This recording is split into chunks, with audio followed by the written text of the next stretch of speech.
आपका बहुत बहुत स्वागत है। मेरा नाम हिमांशु तिवारी है और मैं आपसे आज बात करना चाहता हूं उन स्टूडेंट के बारे में जो 12th पास होते हैं और जिनको सबसे बड़ी दिक्कत ये आती है कि वो कैसे किसी कॉलेज में एडमिशन लें। कई सारे स्टूडेंट के लिए ये वीडियो बहुत हेल्पफुल होने वाला है और कई सारे स्टूडेंट इस वीडियो को देख के ये लगेगा कि इसका कोई मतलब ही नहीं है। मतलब इसलिए है इस वीडियो का क्योंकि अभी कुछ दिनों पहले मेरे पास एक जूनियर जो 12th क्लास में है वो फोन लगाता है और उसकी सबसे बड़ी समस्या ये है कि भैया मैं 12th पास करने के बाद कैसे किसी भी कॉलेज में एडमिशन लूंगा, मतलब कि ऑल ओवर इंडिया में मुझे एडमिशन लेना है तो मैं कैसे एडमिशन लूं कॉलेज में, क्या क्या प्रोसेस होते हैं। मुझे ऐसा लगा कि इसमें हो सकता है 100 में से 50% लोगों को जानकारी हो, गूगल हो और उनको यूट्यूब से जानकारी मिल जाती हो, लेकिन सभी को जानकारी नहीं मिलती है। अगर आपको ऐसा लगता है कि सभी के पास जानकारी है तो आप पूरी जानकारी नहीं है आपके पास। फिर आपको ये समझना होगा कि लोगों को जरूरी है कि उन्हें बताया जाए कि क्या क्या तरीके होते हैं भारत में कि वो एडमिशन ले सकते हैं कॉलेजेस में। मैं आपको यहाँ पे 4 तरीके बताऊंगा जिसके थ्रू एडमिशन आप कॉलेज में ले सकते हैं या यूनिवर्सिटी में, इंस्टीट्यूट में, इंडिया में। फॉरेन की बात बाद में करेंगे। चलिए शुरू करते हैं। तो सबसे पहला तरीका है किसी भी कॉलेज में, इंस्टीट्यूट में एडमिशन लेने का। आप पहले चूज करते हैं कि 12th के बाद आपको करना क्या है। ठीक है, मैथ के हैं, साइंस के हैं, बायो के हैं। आपने चूज किया मेरे को इंजीनियरिंग करना है। अब इंडिया में इंजीनियरिंग के लिए, मेडिकल के लिए आपके पास तरीके हैं। जेई मेंस के एग्जाम के थ्रू और जेई एडवांस के एग्जाम्स के थ्रू आपको इंजीनियरिंग गवर्नमेंट कॉलेज से करने का मौका मिलता है। उसका तरीका ये होता है कि आपको सबसे पहले आईआईटी, उसके बाद एनआईटी, उसके बाद ट्रिपल आईटी, इसके बाद फिर गवर्नमेंट फंडेड जो टेक्निकल इंस्टीट्यूट होते हैं उनमें एडमिशन मिलता है और उससे कम जिसका मार्क्स आते हैं उनको फिर स्टेट गवर्नमेंट के कॉलेजेस में इंजीनियरिंग करने का मौका मिलता है। इसी प्रकार आपका मेडिकल में हो गया, उसमें नीट होता है। ये ऑल ओवर इंडिया लेवल के एग्जाम्स होते हैं जिसमें आपको गवर्नमेंट में एंट्री मिलती है। आईसीआर एग्जाम, कई सारे वीडियो मैंने बनाए। ICR exam all over India rank का होता है और एग्रीकल्चर का बेस्ट एग्जाम है जो कि एनडीए कराता है। ये हो गए वो एग्जाम जिनके थ्रू आप इंडिया लेवल पे टॉप इंस्टीट्यूट में एंट्री कर सकते हो। लेकिन अब कोई व्यक्ति है जिसके पास सरकारी में हुआ नहीं इंजीनियरिंग, उसको करना है। अब उसके पास यही तरीका है कि वो गवर्नमेंट में जब नहीं कर सका तो अब वो प्राइवेट में करे। और प्राइवेट का बस यही सिस्टम है, कुछ यूनिवर्सिटी आपका इंटरेस्ट लेंगी, कुछ आपके परसेंट बेस लेती हैं और कुछ का इनकम, कुछ का जो फीस होती है वो बहुत ज्यादा होती है, तो उस हिसाब से आप एडमिशन ले सकते हैं। तो आईआईटी हो गया, आईआईएम हो गया, नीट हो गया, कैट हो गया, आईसीआर हो गया, तो ये सब एंट्रेंस एग्जाम होते हैं एडमिशन कॉलेजेस के लिए। ठीक है, आपको गवर्नमेंट चाहिए, हाई लेवल के चाहिए तो यहां से। दूसरा तरीका होता है entrance exam in some universities, जैसे बीएचयू हो गया, जेएनयू हो गया, आपका सागर यूनिवर्सिटी जो मध्य प्रदेश में है। इन सब का प्रोसेस होता है कि आप जनवरी या फरवरी में इनकी डेट आएगी, आप इसमें एंट्रेंस एग्जाम का फॉर्म भरेंगे। एग्जाम का फॉर्म भरने के बाद आपका एग्जाम होगा यहाँ और उसी एग्जाम के हिसाब से फिर आपका जो मेरिट लिस्ट बनेगी और मेरिट लिस्ट के हिसाब से आपको वहां एडमिशन मिलेगा।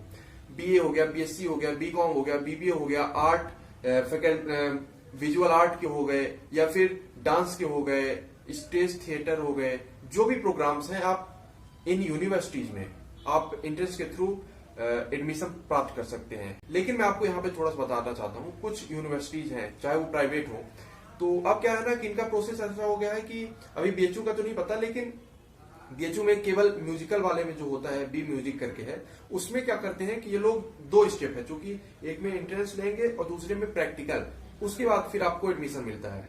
बीए, बीएससी, बीकॉम, इसमें ऐसा कुछ नहीं होता। आने वाले समय में ऐसा है कि जो स्कूल्स हैं उसमें भी ये लोग प्लान कर रहे हैं कि इंटरव्यू लेंगे। तो इंटरव्यू पीजी एग्जाम्स के लिए अमूमन यूनिवर्सिटीज में होता है। अभी यूजी के लिए भी कुछ यूनिवर्सिटीज में होगा, जानकारी नहीं है, लेकिन आपको पर्सनालिटी डेवलपमेंट करना आज एक बहुत बड़ी डिमांड है, इस पे बात करेंगे।